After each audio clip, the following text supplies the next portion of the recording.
Nous allons donc maintenant entendre Xavier Charles, qui est professeur agrégé et docteur en musicologie, et qui est en particulier connu pour un livre qui a eu pas mal d'écho. On a volé la tierce mineure. Voilà, c'était. Alors je ne sais pas si on l'a retrouvé, si, enfin bon, il va nous expliquer peut-être tout cela, et qui nous parle de, en fait, qui va dialoguer avec, il l'appelle même Jean-Philippe. Voilà, donc un dialogue entre Xavier et Jean-Philippe sur la question des fractions. Je le laisse intervenir. En fait, il doit m'appeler, j'espère, parce que j'ai pas encore eu le temps de... J'ai cru entendre un appel téléphonique, justement.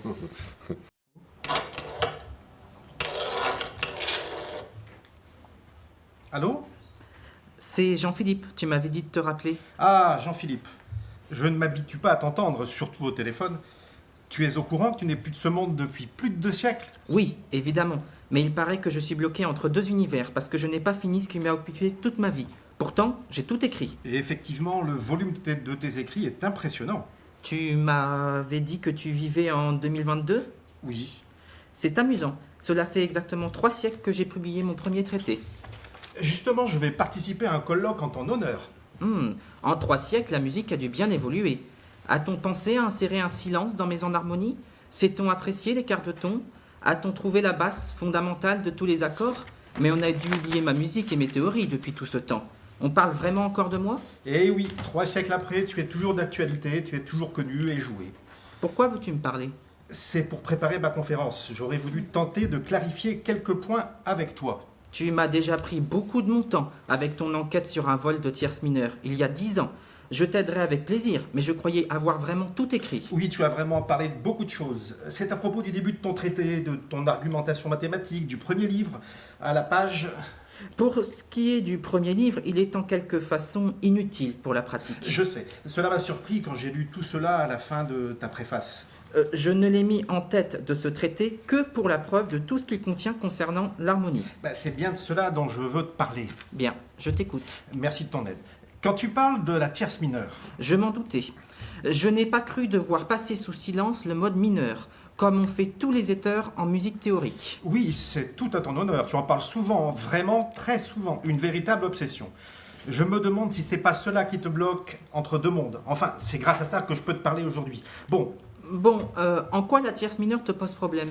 la tierce mineure, c'est bien quand les vibrations de 2 corps sonores sont dans la raison de 5 à 6. Pas seulement. Dans l'accord de sixte ajouté, ce n'est pas cet intervalle-là. Sa raison est de 27 à 32.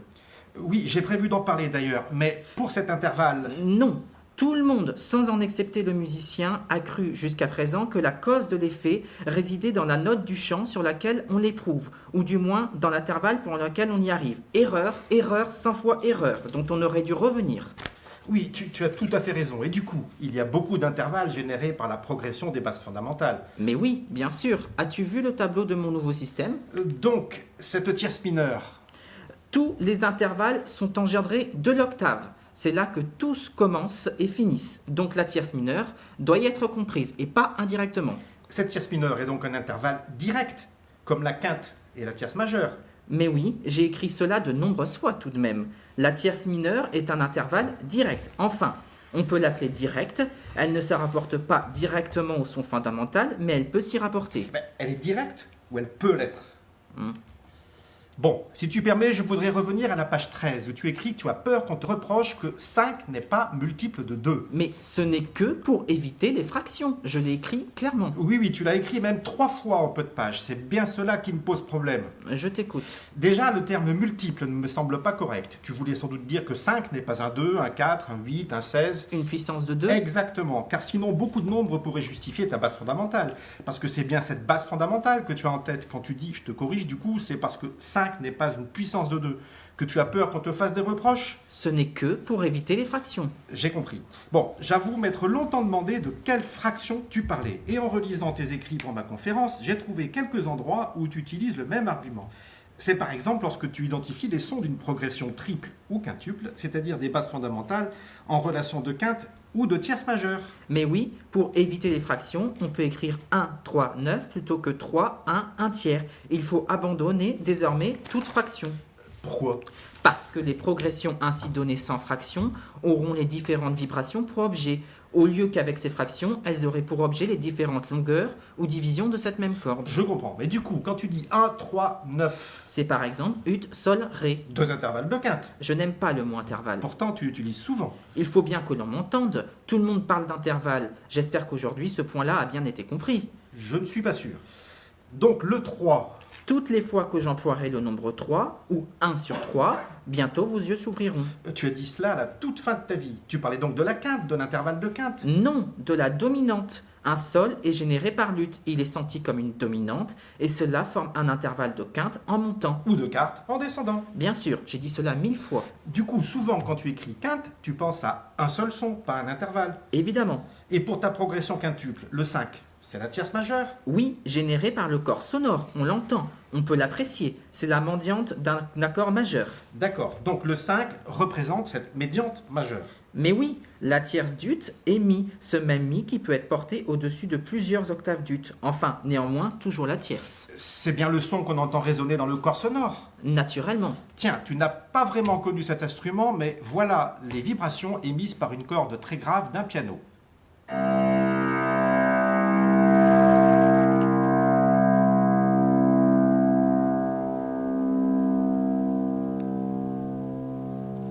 On reconnaît bien l'accord majeur. Tu n'entends pas la septième mineure?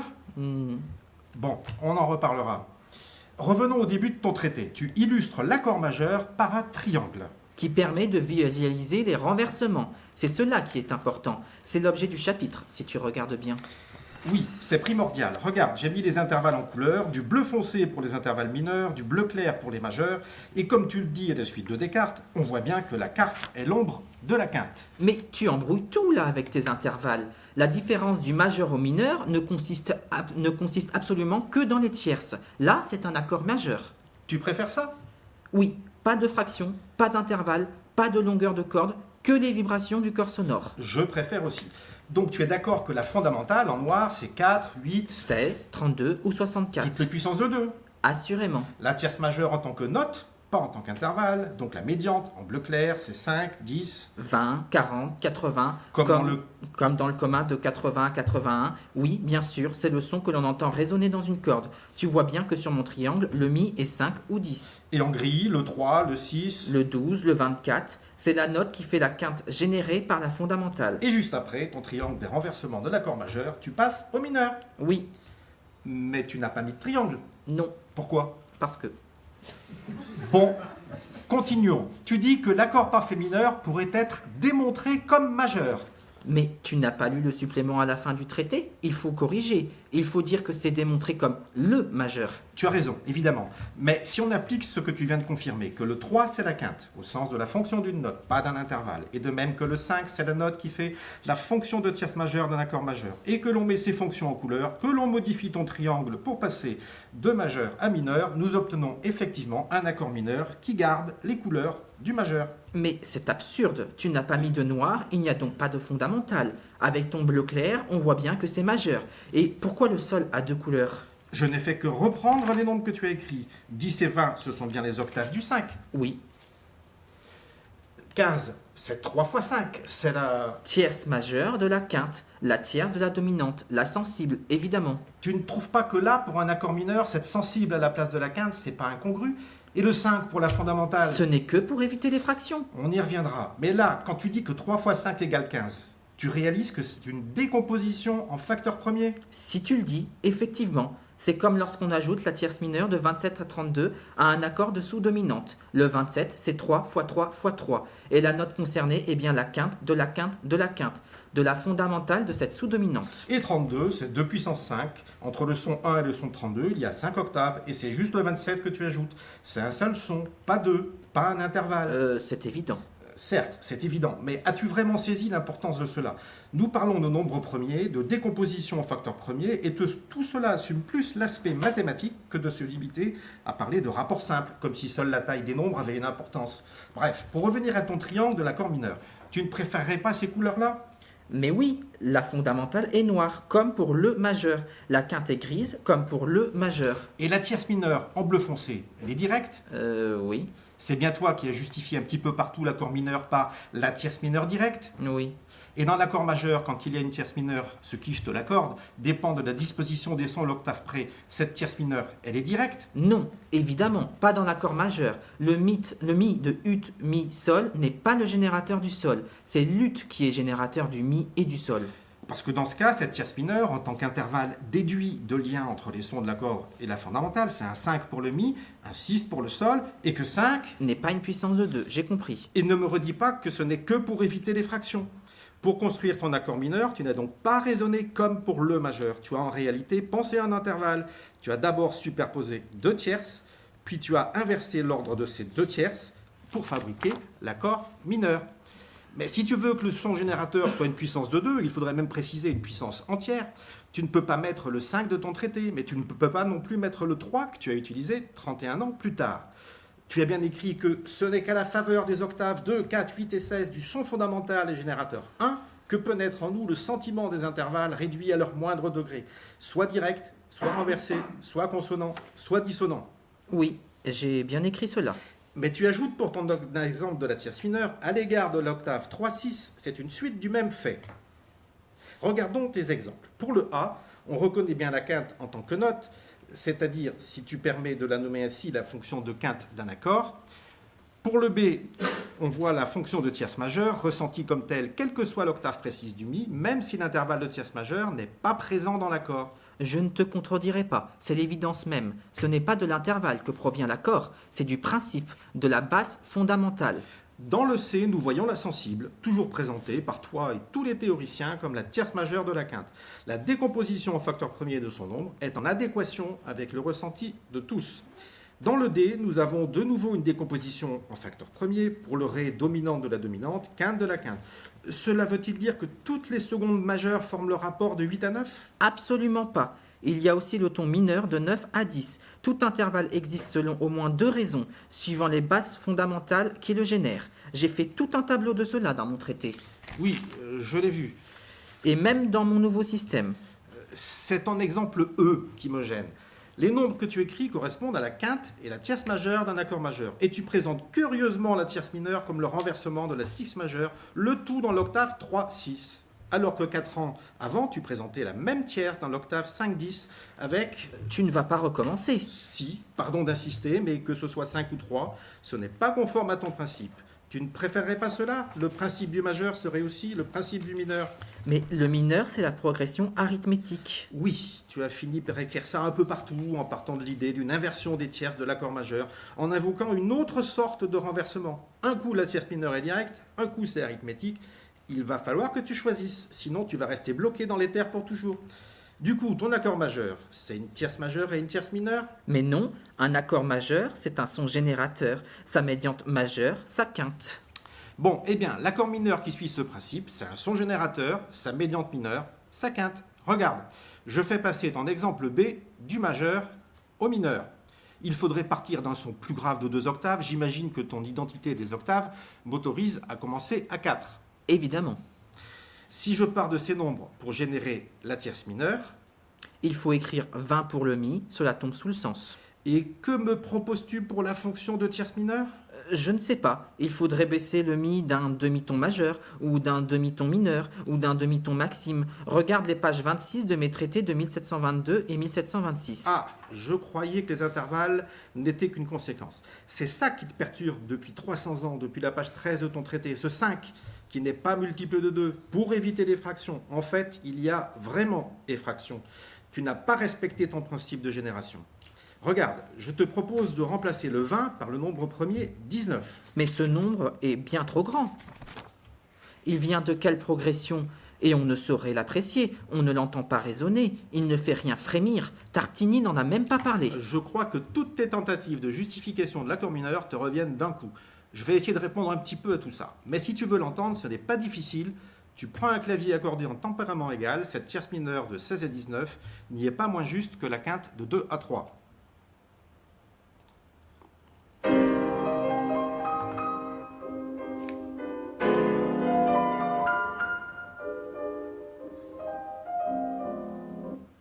Mais regardons maintenant ce que cela donne pour ton fameux triangle. Nous en étions là, je rajoute les nombres, sans fraction, tu peux vérifier. Et à partir de là, nous pouvons retrouver l'accord majeur générés de la même façon. Et nous pouvons simplifier tous ces nombres. Tu peux comparer avec l'accord que j'appelle le pseudo-mineur et qui est en réalité un accord majeur avec septième majeur sans sa fondamentale. Cette hypothèse du nombre premier 19 comme fonction de tierce mineure, tu es d'accord qu'elle est conforme à ton principe? Je reprends ta comparaison des accords majeurs et mineurs de ton premier traité. Le fait que la fondamentale et la quinte se voient attribuer les mêmes nombres est séduisant. Vraiment séduisant. Mais ici, pardon Jean-Philippe, tu joues avec les nombres de façon trompeuse pour tenter d'obtenir une apparence de similarité de la fondamentale et de la quinte des deux accords. Car nous venons de voir que si 20, 25, 30 se simplifie en 4, 5, 6, 20, 24, 30 cache en réalité le pseudo mineur 10, 12, 15. Si tu veux une réelle identité des fonctions de fondamentale et de quinte, il faut changer les nombres de l'accord mineur et accepter le 19. Et simplifier les accords du majeur en enlevant ce fâcheux facteur 5 qui n'a rien à y faire, même sans fraction.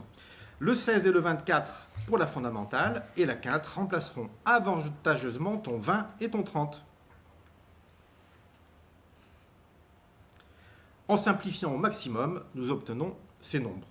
Et en supprimant les facteurs 2, conformément à l'identité des octaves, nous obtenons l'ossature des 4 fonctions en présence sous la forme des nombres premiers, la fondamentale 1 et la quinte 3, qui sont identiques en majeur et en mineur, la fonction de tierce majeure 5 et la fonction de tierce mineure 19, qui les distinguent.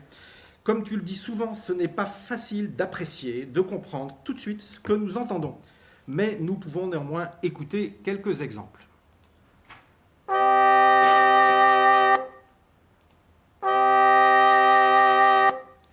Un mélange.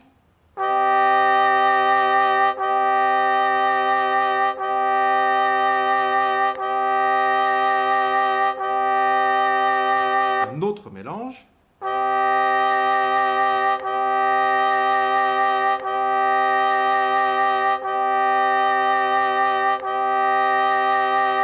Et un petit nettoyage des oreilles.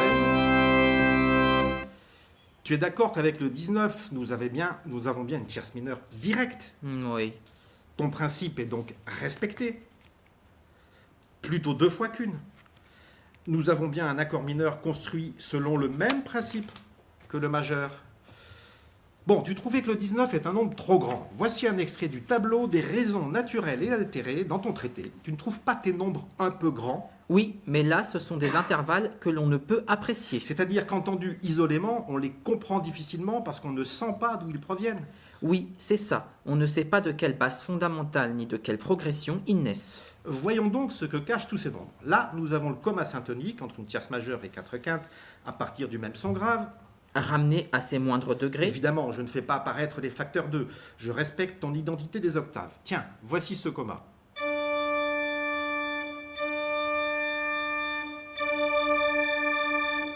Ici, ton 125 cache 3 tierces majeures. Mais tu es sûr de ton 148? Non. 148, c'est 4 fois 37. C'est certainement l'imprimeur qui a dû se tromper.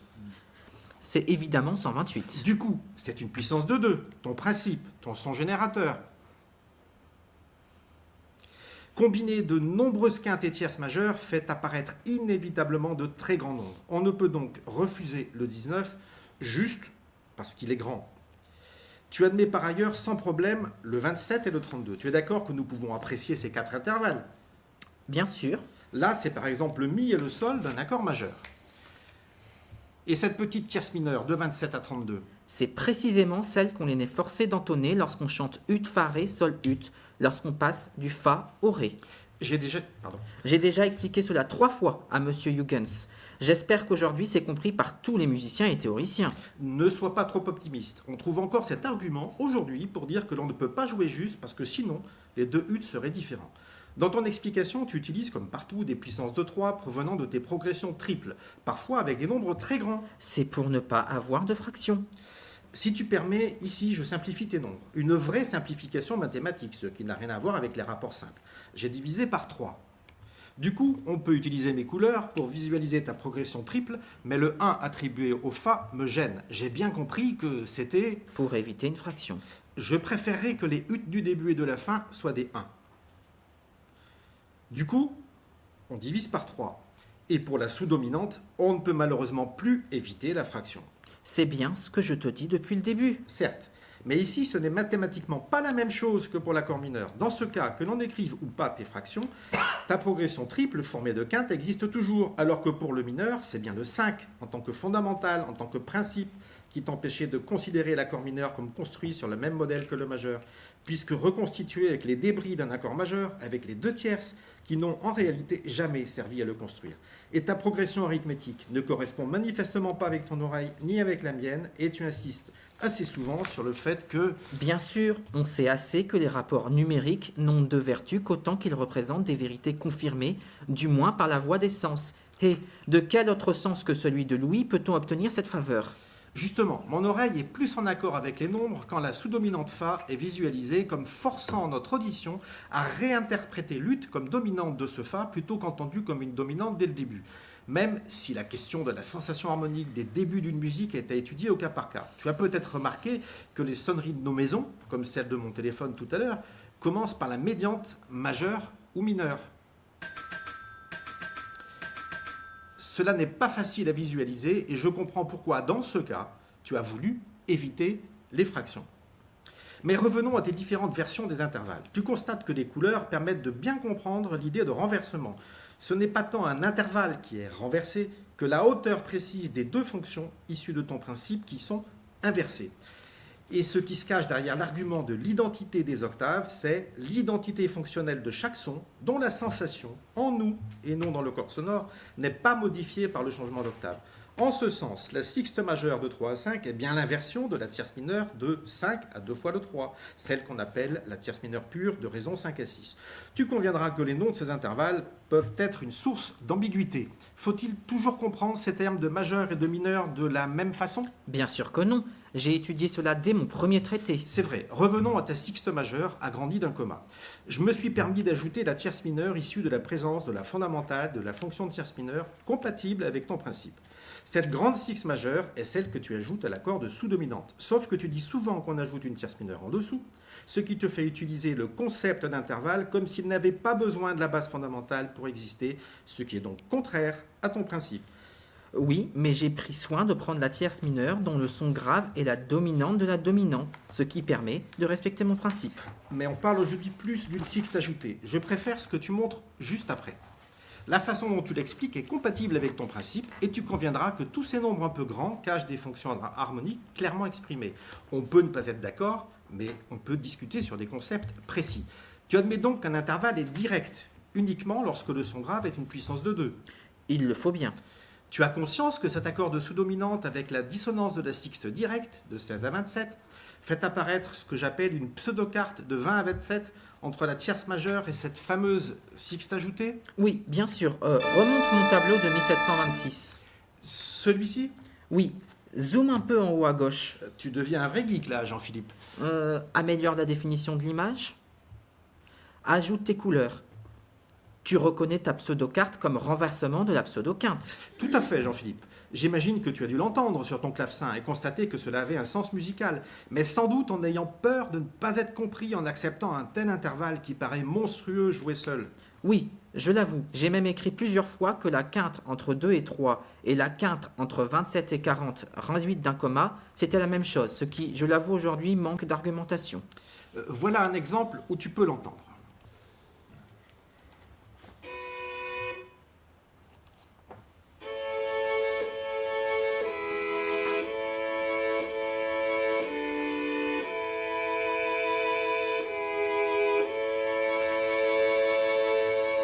Je vais te rassurer, je connais au moins 2 personnes de confiance qui ont constaté que dans un contexte musical, cette pseudo-carte de 20 à 27, que tu as su mettre la conséquence de ta progression triple, et de l'accord majeur généré par ton principe, en tant que conséquence donc, a bien sa place dans la constitution de cet accord. De qui s'agit-il ? En premier lieu d'un très grand physicien du siècle après toi, Helmholtz, qui avait fabriqué un harmonium avec plusieurs touches pour chaque note. Et il aurait pu jouer tous les intervalles de mon tableau ? Peut-être pas tous, mais il a surtout utilisé le fameux harmonique 7. Tu pourras écouter ça sur ce site. Mais on ne peut pas apprécier le son 7. Patiente, nous allons un petit peu en parler. Helmholtz a fini par avouer qu'il préférait cet accord malgré sa carte trop grande, en le comparant avec le même accord dont la note aiguë de la sixte majeure était baissée d'un comma, redevenant juste par rapport à la tierce majeure de la sous-dominante, et du coup trop grave pour être la quinte de la dominante.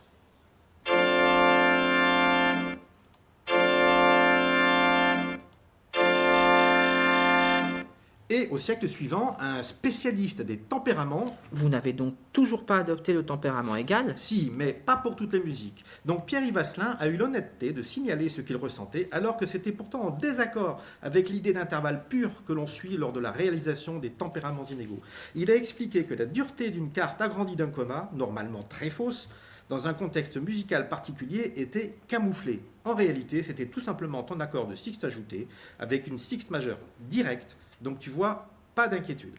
Mais du coup, quand la sous-dominante est mineure avec la même sixte majeure directe ajoutée, cela donne quoi? Eh bien, nous retrouvons le parallèle bien rassurant entre nos accords majeurs et mineurs. Alors qu'avec le pseudo-mineur 10, 12, 15, pas de fondamental, pas de fonction de tierce mineure, des nombres très grands, et à l'oreille, on obtient ça.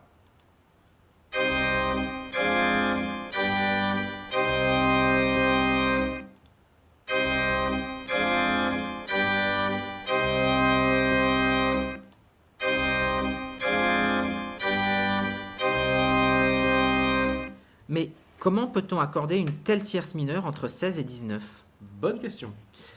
En réalité, paradoxalement, c'est la tierce mineure dite pure de 5 à 6 qui semble difficile à accorder. En tout cas, c'est ce qu'a écrit peu après ta disparition Jean-Étienne Fétou. Il affirme que même le meilleur accordeur d'orgue ou de clavecin peut difficilement accorder une tierce mineure, alors qu'il est capable d'accorder directement une octave, une quinte, une quarte, une tierce majeure. Et 2 siècles après cette encyclopédie, Pierre-Yves Asselin, Celui qui accepte la carte trop grande? oui, il nous explique aussi à propos des tempéraments en tierce mineure pure que cette tierce entre 5 et 6 est difficile à percevoir, ce qui est surprenant, sauf si on admet comme toi que les intervalles directs sont plus faciles à entonner. Et Helmholtz? Helmholtz n'avait aucune difficulté à accorder la tierce de 5 à 6 grâce à sa connaissance des sons résultants. Les sons de Tartini? Oui, ce troisième son qui fait le plus souvent entendre ta basse fondamentale. Helmholtz trouvait d'ailleurs que ces sons résultants troublaient l'accord mineur, car il écoutait en réalité notre pseudo-mineur dont les sons résultants confirment son mode majeur et sont réellement troublants. Celui correspondant aux nombres 10, 12 et 15? Exactement. Mais du coup, on peut vraiment accorder avec précision le rapport 19 sur 16? Eh bien, Helmholtz l'a accordé sans le faire exprès et sans même s'en rendre compte. C'est lorsqu'il décrit avec précision, comme dans tout son livre, une expérience où il voulait accorder la tierce mineure de 27 à 32 que tu as ajouté au grave de la sous-dominante. Normalement, d'après ses calculs, le son résultant aurait dû être, à l'octave près, à une quarte et un comma plus grave que le son ré. À la place, son oreille était attirée par un son résultant précisément à la quarte de ce ré. Il est étonnant qu'il n'ait pas lui-même calculé que, dans ce cas, ce qu'il est convenu d'appeler tierce mineure, entre le ré et le fa, correspondait à la raison de 16 à 19. Et toi-même, tu ajoutes ta tierce mineure directe dans la liste des intervalles que l'on peut entonner naturellement. Pour revenir à la sixte ajoutée, pour réfléchir à ce que tu me sembles souvent affirmer, le fait que l'on ne perçoit pas un intervalle en tant que tel, Bien sûr, on ne l'entend que comme conséquence de la marge des fondamentales. Sans cela, on ne peut que difficilement les apprécier, sauf quand ils sont directs. ce que tu as écrit en légende de ta cadence irrégulière pose la question cruciale de notre façon de percevoir les sons dans une situation musicale. J'ai visualisé ici nos fonctions, la fondamentale, la quinte, la tierce majeure, la tierce mineure, notre son 27 issu de 3 quintes. Mais j'ai modifié cet exemple dans le supplément. Oui, justement. Dans la version en mode majeur, tu y fais apparaître la mention de la sixte ajoutée. Mais oui, cette sixte ajoutée peut toujours être retranchée de l'accord parfait, puisque nous ne l'avons qu'au bon goût. Cette sixte, c'est donc un seul son ou 2 sons? C'est une tierce en dessous, ou une sixte au-dessus de la fondamentale. Oui, c'est un seul son. Ce qui est aussi important à mon sens, c'est ce que tu as écrit en travers et que tu modifies entre le majeur et le mineur. C'est l'intervalle de seconde ou celui de septième qui est dissonant? Mais ni l'un ni l'autre. C'est pourtant ce que tu as écrit. Oui, mais il faut tout lire. J'ai bien expliqué cela quand j'ai parlé du principe de la dissonance. Mon principe est parfait par lui-même, et il est donc également la source des consonances et des dissonances. Il ne peut être regardé comme dissonant. Par conséquent, la dissonance ne peut résider que dans le son qui lui est comparé. C'est une vérité évidente. Oui, ton principe, les fonctions qui nous ont permis de justifier la construction selon ce principe du majeur et du mineur, la sensation de consonance ou de dissonance d'un seul son, tout cela suppose donc que nous ne percevons pas un intervalle, mais les deux termes d'un intervalle comme conséquence du principe et des fonctions. Mais cela n'est pas évident pour tout le monde. Quand on voit Thomas Jamard, que tu as peut-être connu, s'écrier que d'épicycles, en comparant en 1769 la justification de l'harmonie à celle de l'astronomie, lorsqu'on croyait que la Terre était le centre de l'univers, je ne peux m'empêcher de penser que toutes ces incohérences, ces contradictions, ces exceptions que les théoriciens se reprochent les uns les autres à travers leurs traités depuis au moins 3 siècles, c'est à cause de la place que l'on donne à l'idée d'intervalle en soi pour notre perception. Et j'ai peur que tu sois parfois allé contre ton principe en partant de l'idée d'intervalle en soi pour tes nombres de l'accord mineur, mais aussi pour ton explication concernant l'accord de septième composé d'une tierce mineure ajoutée à l'accord parfait majeur. Tu dis que tu utilises un carré parce que l'accord contient 4 sons. Bien sûr, cela permet de visualiser l'état fondamental et les 3 renversements. Cette idée qu'un accord existe comme dans une sorte de boîte et que nous mettons des sons à l'intérieur m'a toujours gêné. Je préfère que l'on dise que la coexistence de 4 sons provoque en nous une sensation d'accord. Tu considères donc que l'ossature de l'accord parfait n'est pas affectée par la présence d'un son supplémentaire, que la base fondamentale reste donc identique. Tu identifies chaque son par un nombre, et ton 4e son est alors un 36. Tu vois que j'ai d'avance affecté une couleur particulière bien contrastée par rapport aux fonctions du majeur pour ce son que tu qualifies de dissonant. Si nous prenons uniquement le 20, le 25, le 30, que nous avons vu plus tôt, nous pouvons réellement les simplifier en divisant par 5, sans faire apparaître de fractions, je te rassure. Et nous avons bien un accord majeur généré par le son fondamental. Mais à cause du 36, nous ne pouvons finalement pas simplifier, et nous sommes obligés de constater que le fondamental est en réalité une fonction de tierce majeure. Et la tierce majeure cache elle-même un son possible pour une quinte augmentée dont tu parles juste après. La quinte devient une sensible, et le 36, la 7e mineure, cache la quinte d'une quinte. Tout ça parce que tu as ajouté un intervalle. Cher Jean-Philippe, tu conviendras que là, ta justification mathématique du son générateur ne fonctionne plus à cause de cet intervalle ajouté. Pourtant, on sent bien que le son fondamental reste le générateur et que les 3 sons graves sonnent toujours comme un accord majeur. Mais je suis entièrement d'accord, et j'ai remarqué que 15 ans après, tu as modifié ton accord en ajoutant la petite tierce mineure 27-32 au lieu de celle appelée pure de 5 à 6. On y voit bien apparaître un son générateur, mais mathématiquement, c'est l'ut, la note dissonante, la 7e mineure. Si tu veux que le Ré soit un générateur, une puissance de 2, ta tierce mineure de 27 à 32 ne fonctionne pas mieux que celle de 5 à 6. Pour celle que tu as ajoutée en dessous de l'accord de sous-dominante, tu t'étais arrangé pour que le son générateur de l'accord reste une puissance de 2. Là, il te faut considérer le 4e son de façon à ce que le fondamental reste une puissance de 2. La seule solution, c'est d'accepter l'harmonique 7, ce qui fait passer ton son ut de 64 à 63. Et en simplifiant tout par 9, on retrouve l'accord majeur et la bonne fondamentale. Je sais que tu as bien écouté cette harmonique 7. Oui, mais il est très faible. C'est un son perdu, on ne peut l'apprécier. Pourtant, tu as dit aussi que l'octave et la quinte d'un corps sonore s'entendaient moins que la tierce. Et ça ne t'a pas gêné. Je pense que tout à l'heure, dans mon son de piano, tu l'as bien entendu. J'avoue que j'ai quand même un peu triché. J'ai renforcé au fur et à mesure la nuance de toutes les vibrations. Momini dira d'ailleurs un demi-siècle après toi que tout corps sonore est une dominante. Et encore un siècle après, Vinet relèvera que cette harmonique 7 est un proche produit direct du son 1, tout en considérant que ce son est faux. Et pourtant, à ton époque, Jean-Jacques Rousseau le jugera assez agréable. Et depuis, bien d'autres auteurs ont eu des avis tout aussi définitifs que contradictoires. Voici une progression où cette harmonique 7 est utilisée.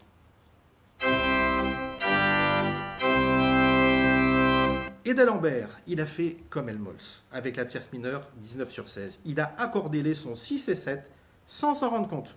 Alors qu'il vient juste d'inviter les musiciens à chercher le son résultant de la fausse quinte sur la même page, il explique que si nous accordons la tierce mineure sol, si bémol trop étroite, nous entendrons un ut au lieu du mi bémol, ce qui correspond bien à 6 et 7.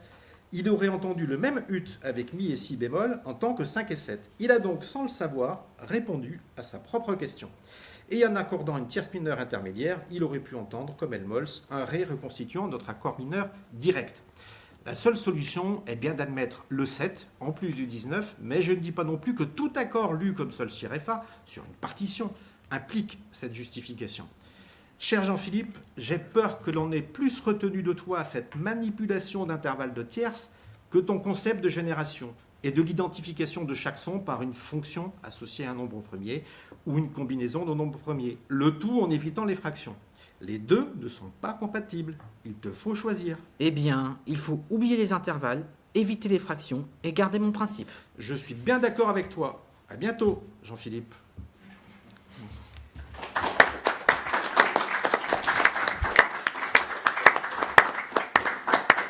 Merci, Jean-Philippe. De rien. Bien, ben, écoutez, merci pour cet exposé au lance-pierre. J'imagine si on rentrait dans le détail, il y aurait beaucoup de questions techniques. On a peu de temps, mais s'il y a pour qu'on ait le temps de faire une pause avant, est-ce qu'il y aurait une question éventuellement, j'imagine pas sur un point de détail parce qu'il y en aurait beaucoup, mais un peu sur l'ensemble de la méthode. Oui. Est-ce que ce 16-19 est utilisé dans certains tempéraments, dans certains accords au clavecin ou ailleurs? Il apparaît dans des recherches sur les tempéraments, surtout aux États-Unis. Il parle de 3 limites, 7 limites, 11 limites, 19 limites. Donc il l'utilise, mais il l'utilise en tant qu'intervalle. Après, il a été, enfin, cette hypothèse que j'avais trouvée pour ma thèse, et en faisant ma thèse, j'ai découvert qu'elle était ancienne en fait. Il y a Chladni qui avait pensé donc en 1803, qui en a parlé dans son traité d'acoustique. Et il y a un musicologue organiste anglais à la fin du 19e qui a fait un traité d'harmonie où il expose très clairement l'accord mineur c'est 19 et on n'en parle pas, sauf qu'il ne l'a pas mis au début, il n'a pas insisté, il l'a mis. Après, bon, il y a tout un tas d'auteurs qui en ont parlé. Et parfois en disant, écoutez, il y a plein de raisons acoustiques pour dire qu'on prend ça, mais non, finalement, ça ne va pas. Voilà. En particulier, il y a Esbroek et Montfort, c'est des Belges au moment de la Deuxième Guerre mondiale, qui ont publié un petit bouquin qui s'appelle « Qu'est-ce que je jouais juste ?», qui ont vraiment écouté, qui ont regardé ce qui se passait avec les harmoniques, qui ont constaté qu'il se passait des choses très précises, qui fait que ça explique peut-être pourquoi Helmholtz l'a accordé sans s'en rendre compte. Et en fait, pour moi, on l'utilise tout le temps, puisque c'est à 2 cents près, c'est-à-dire un dixième de comma, c'est la tierce du piano quand même. Et ça peut expliquer pourquoi le tempérament égal marche aussi bien. Peut-être pas pour le 7. Et peut-être pas pour Rameau. Mais Rameau, il voulait du tempérament égal. Mais je sais pas. Oui. Mais en tout cas, pour 1722, il y a une chose que j'ai pas très bien. En fait, il y a je ne suis pas sûre si vous voyez une contradiction, mais il me semble que dans sa démonstration mathématique, mais là peut-être c'est ma perception qui est conditionnée par autre chose, mais il dit bien que pour la 7e, c'est l'ajout du tierce mineur, et voilà. dans ce cas, 20, 25, 30, 36 paraît d'une logique absolument imparable. Il ajoute 5, 6 à l'accord majeur. Et oui. Et donc ça fait dit, 20, 25, 30, 36. Oui, c'est comme ça qu'il trouve une série de 4 nombres, oui. Sauf que si on veut vraiment approfondir l'aspect mathématique, au niveau de la quinte, le ré de sol si ré fa, c'est une quinte par rapport au sol, mais c'est la tierce mineure d'un accord majeur par rapport au fa, et le fa, même si c'est pas rédhibitoire en soi, le fa il est trop aigu pour faire le fa de la sous-dominante. Mais ceci dit, on n'aime pas enchaîner sous-dominante et dominante. Il y a peut-être un lien d'ailleurs. Dans sa logique d'accumulation mathématique, ça ne pose pas de problème. Ça pose un problème dans le sens où il ajoute un intervalle alors qu'il passe son temps à dire qu'il faut respecter son principe, que son principe explique tout, y compris les dissonances, et puis le fait qu'il ait changé d'idée entre deux, j'ai ces 2 éléments-là, il me semble qu'il en reparle ailleurs, mais ça n'est pas revenu. Mais il sent bien, il a dû s'apercevoir que le fa était trop aigu, donc il le met là, et puis si on prend... Par rapport à la résonance. Mais c'est vrai que dans l'argumentation, c'est quelque chose qui va apporter plus tard. Parce que là, c'était dans le traité. Il a vraiment, quand je lui fais dire qu'il a écouté l'harmonique 7, il a même écouté le 11 et le 13. il en parle très clairement. Donc il a pris dans son expérience, il décrit, il dit on prend l'accord de grave d'un violoncelle, on met l'archet près du chevalet, mais il dit on ne peut l'apprécier. J'ai longtemps été à me demander ce qu'il voulait dire par apprécier, et en fait c'est peut-être le langage de l'époque, c'est comprendre. Ouais, c'est ça. C'est pas que. Enfin, c'est comprendre. C'est le comprendre en tant que tel. C'est pour ça qu'on trouve des choses très contradictoires. Quand il dit que la quinte de 2 à 3 et la quinte de 27 à 40, c'est pareil. Il dit ça aussi pour le ton mineur et le ton majeur, alors que par ailleurs, il explique le ton majeur et le ton mineur en disant que c'est la conséquence, mais qu'on n'apprécie pas la différence, mais en fait, on ne la comprend pas. Et ce que je pense qu'il aurait dû faire, c'est rajouter hors contexte. Voilà, parce que si on joue hors contexte 9-10, ça fait automatiquement faux, parce que 9 n'est pas une puissance de 2 et que c'est pas un intervalle Et direct. ils n'aiment pas, je pense que ça pose à tout le monde, ça pose problème l'harmonique 7. Ça pose problème à tout le monde ou pas. Il y a des méthodes de corps ou de trompette, je n'ai plus les titres en tête, qui disent pour faire harmonie 7, vous faites ça. Donc eux, je pense qu'ils ont conscience. Et il y a longtemps, il y a une vingtaine d'années, j'avais posé une question sur une liste américaine. Quelqu'un disait que pour les barbershop music, je ne sais pas si je dis ça, si c'est bien ça, donc un quatuor vocal a cappella, manifestement, ils recherchent une pureté dans les accords qui fait que fatalement, ils sont sur cette harmonique 7. Et il y avait quelque chose qui m'avait semblé bizarre à l'époque, c'est que j'avais posé la question sur Musique-Sorbonne, ou non, c'était peut-être pas Musique-Sorbonne, c'était une autre liste. Et quelqu'un m'avait répondu, mais personne ne vous répondra. Apparemment, c'était, je sais pas que, enfin, philosophiquement, ça leur posait problème, c'était évident, donc c'était vexant pour la personne qui posait la question ou celle qui répondait, de dire que c'était cette musique-là. Je sais pas, il y a quelque chose que j'ai pas totalement compris.